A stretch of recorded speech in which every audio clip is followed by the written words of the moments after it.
नमस्कार साथियों, एनपी प्रेरक कहानियों में आप सभी का स्वागत है। आज की हमारी कहानी का शीर्षक है घर के बड़े बुजुर्गों का सम्मान।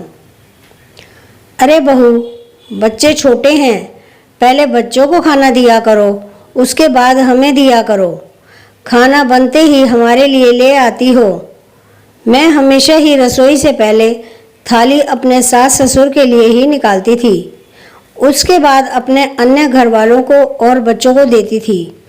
उसी के बारे में आज मेरी सास मुझे समझा रही थी। ठीक है अम्मा, मैं ध्यान रखूंगी। पर अगले दिन फिर वही, मैंने जैसे ही खाना बनाया, सबसे पहले खाना घर में अम्मा और बाबूजी के लिए ही निकाला। अब तो रोज रोज सास मुझे टोक टोक के परेशान हो गई थी और मेरी आदत सुधर नहीं रही थी, इसलिए उसने मुझे टोकना ही बंद कर दिया था। धीरे धीरे वक्त बीतता गया और मैं मेरे पति के साथ अब मेरे अपने बच्चों के साथ रहने लगी थी। पर मेरी वह आदत अभी नहीं गई थी। अब चूंकि घर में सबसे बड़े पतिदेव हैं, तो खाना निकालते समय उनकी थाली मैं पहले ही निकालती हूँ और उसके बाद अपने बेटे को। अब बेटा थोड़ा बड़ा हो गया है, तो खाना परोसवाने में बेटे की भी मदद लेती हूँ। अब वह इस रूटीन में ढल चुका है। आज हम तीनों खाना यूं तो एक साथ ही खाते हैं, पर उसको पता है सबसे पहले पापा की थाली में परोसा जाएगा और उसके बाद उसकी थाली में। लेकिन एक दिन मन में उठ रहे प्रश्नों से उसने पूछ ही लिया, मम्मी, आप खाना पापा को पहले लगाती हो, मुझे बाद में लगाती हो। आज मुझे बताओ, आप ऐसा क्यों करती हो? मैंने कहा, बिल्कुल बताऊंगी मैं, और यह आपको पता भी होना चाहिए कि मैं ऐसा क्यों करती हूँ। जब मैं छोटी थी तो एक दिन मैंने भी अपनी माँ से यही पूछा था कि माँ, आप खाना पहले बाबा जी को और दादी जी को लगा कर देती हो और मुझे बाद में देती हो। तो उस वक्त मेरी माँ ने मुझसे कहा था, जब बड़ी हो जाओगी तब बताएंगे।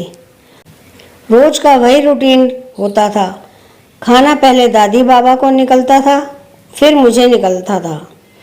अब तो ये आलम हो गया था कि जब मुझे भूख लगती थी तो मैं पहले दादी और बाबा की थाली उठा कर लाती थी। माँ, खाना परोस दो, दादी बाबा को दे दूँ जाकर। घर की पहली थाली हमेशा दादी बाबा को जाती थी। अगर वह खाते तो ठीक, अगर नहीं खाते थे तो वापस किचन में ले आते थे और फिर थोड़ी देर बाद भिजवाई जाती थी। घर की पहली थाली हमेशा दादी बाबा को ही परोसी जाती थी, चाहे वो उस वक्त खाएं या रुक कर खाएं। अगर नहीं खाते थे तो वापस वही थाली किचन में ले आते थे। दादी बाबा को खाना पूछने के बाद हम सब खाते थे।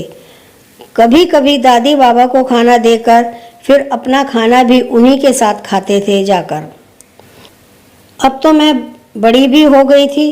रोज रोज का वह नियम अब तो आदत में पड़ गया था। रोज पहले थाली बाबा दादी को लेकर पहुंच जाती थी किचन से, उसके बाद ही खाती थी। आदत कहो या फिर हम लोगों को डेली रूटीन में बस गया था। थाली हमेशा दादी बाबा को ही क्यों भिजवाती हो? मैंने फिर एक रोज पूछा। फिर नानी ने आपसे क्या बोला? माँ, आकर्ष ने मुझसे पूछा। बताती हूँ, ध्यान से सुनना। ये बात आज जो मैं भी तुमसे बोल रही हूँ, उस वक्त फिर नानी ने मुझे यह बोला कि घर में बच्चों से लगाव सबको होता है, पर घर के बुजुर्ग कहीं एक कोने में सिमट जाते हैं। बच्चे भूख होने पर तो रो लेते हैं, पर बुजुर्ग भूख होने पर कह भी नहीं पाते। यही कारण है कि जो घर में सबसे बड़ा है, खाना मैं उसको सबसे पहले देती हूँ। और आगे आप भी इस चीज़ का ध्यान रखना। घर में जो सबसे बड़ा हो, खाना पहले उसी को ही देना, क्योंकि बच्चे रो लेंगे, बच्चे चिल्ला लेंगे, बच्चों पर सबका ध्यान जाएगा।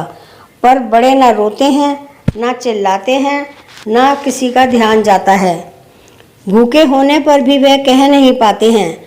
उनका भी मन करता है कि उनको भी घर में बनने वाली हर चीज़ थोड़ी थोड़ी मिले, पर वह मांग नहीं पाते हैं। इसलिए बहुत अच्छे से ध्यान रखना कि घर में पहली थाली आप बुजुर्ग को ही देना। अच्छा, इसलिए आप पापा को रोज़ थाली देती हैं? फिर से आकर्ष बोले। हाँ, मैं इसलिए पापा को पहली थाली देती हूँ। और इस बात का आप भी ध्यान रखना, जब कभी माँ ना हो और पापा घर में हैं तो आप पहले थाली पापा के लिए ही देना। जैसे मैंने अपनी मम्मी की बात मानी और मैं जब घर में जब बाबा दादी होते हैं तो पहली थाली बाबा दादी को निकाल कर खाने को देती हूँ, वैसे ही आप भी अपनी मम्मी की बात मानना और घर में जो आपसे सबसे बड़ा हो उसको खाना आप पहले देना। आकाश ने कहा, बिल्कुल माँ, मैं इस बात का बिल्कुल ध्यान रखूँगा कि घर में मैं खुद खाना खाने से पहले जो मुझसे बड़े हैं उन्हें खाना खिलाऊं। पता नहीं आगे क्या होगा, पर मैंने बेटे को अपनी माँ से मिली एक बेहद सुकून देने वाली सीख सिखा दी। घर में बच्चे जैसा देखते हैं वैसा ही सीखते हैं, इसलिए पहले इन सब बातों पर हम लोगों को सुधार करना चाहिए।